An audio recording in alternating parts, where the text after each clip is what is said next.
My name's Visser. I'm a trophy maker and an artist, and this is a story about how I inspire champions.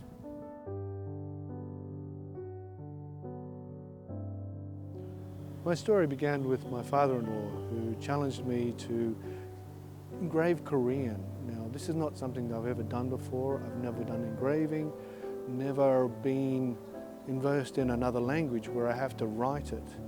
So the challenge was how to teach a machine to engrave Korean. We made a plan, went to an engraving supply place and looked at a machine that was capable of doing many things. After I examined what the machine could do, I understood that it wasn't going to be an easy thing. This was going to be a difficult thing to solve. It was definitely a challenge, but something caught my eye. I saw an engraving of a car and I asked the man, how did you do that? He said, well, use a different package, a different software package. So I brought that software package and the machine, and my story continues as to how I learned to engrave Korean back in 1992. After I had worked out how to do the Korean engraving, I looked at the other things and remembered that moment where I saw the image of the car that had been engraved. I studied engraving. I looked for why engraving worked, how they'd done it in the past, what were the techniques. I was really immersed in this. I really enjoyed just making the machine draw in such a way that it was so professional and so artistic. I guess I looked at different ways where I could teach myself this, because there was no master's class. There was no person that I could just pop in and see and say, please teach me how to do this. I had to teach it to myself. YouTube wasn't a thing. There was barely an internet. There was something called bulletin boards, and there was people putting things up. It was a crazy time before the web really was launched. I used encyclopedias. I studied even things like in the newspaper where you see a cartoon and it's drawn with the traditional line art style, monographic, black only artistry. I looked at how that was done and realized that this could be something where I could make my own art. When I was thinking about doing my own artwork, I was never really classically trained, never really put pencil to paper other than to write. I did find a real passion for this new software package that allowed me to draw in lines and what's known as vectors. These vectors are very precise. I found it very liberating to have such a tool that gave me that level of precision that I looked for. I found it in many different ways that I could make things with this as well, not only just engrave.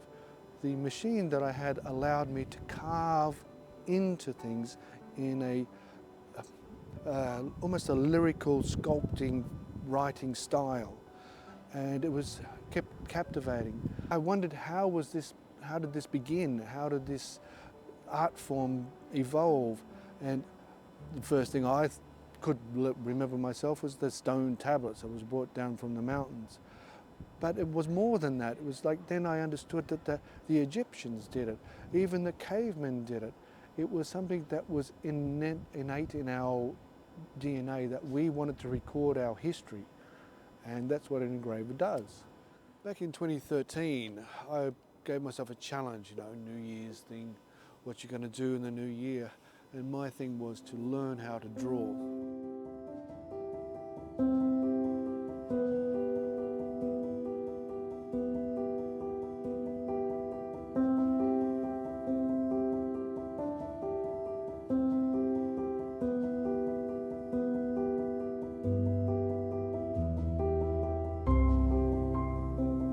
I used to scout around at different angles to draw the Opera House. I have been right up close, almost kissing the building and looking up and drawing what I see there. I've been at the Museum of Contemporary Art and drawing it from the cafe there. I've been at Squire's Landing and drawing it from there at night. I've been anywhere I can go, the Botanical Gardens. It's such an iconic building and it's left its mark in Sydney. Now I can leave its mark like in trophies.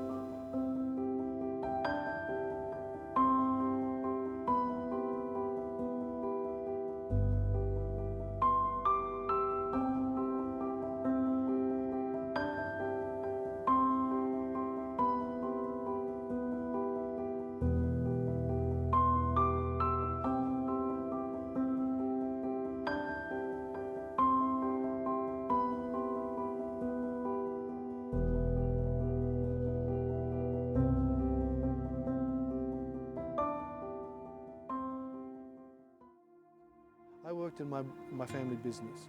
My family had a bakery, and at about the age of 6 or 7, I was wanting to buy more Legos, so I had to have a job. And my job was to work in the bakery.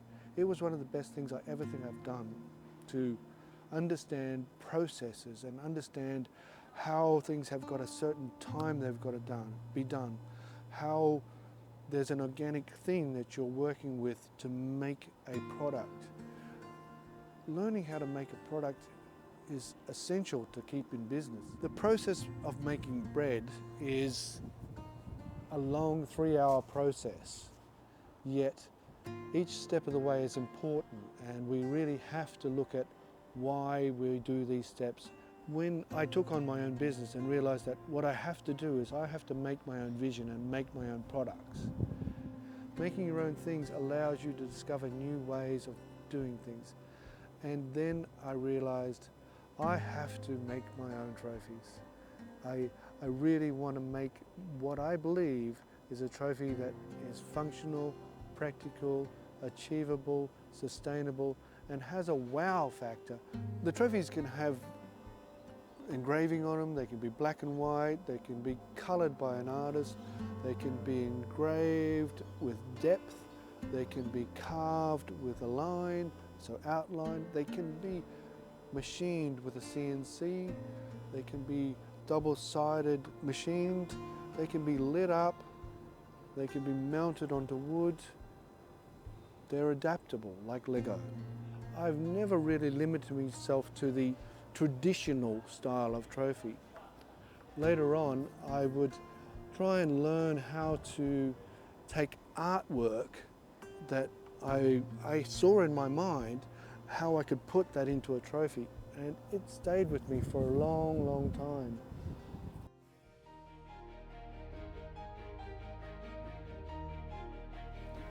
I didn't think I had an innovation, but I was encouraged by Michelle. I went into the competition and I won.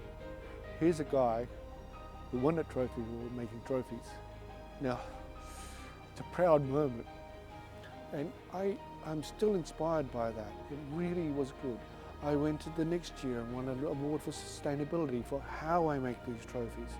And then I won another award with a team of people from our business chamber for leading our area. Winning awards is important. It really is an inspiring thing, and it encourages you to be brave about taking risks and doing what you believe is right. Now I'm in a very comfortable place where I can take my art out on the streets. I'm happy to draw my favorite icons. I would draw the Opera House so many times, and now I can put that icon into a trophy.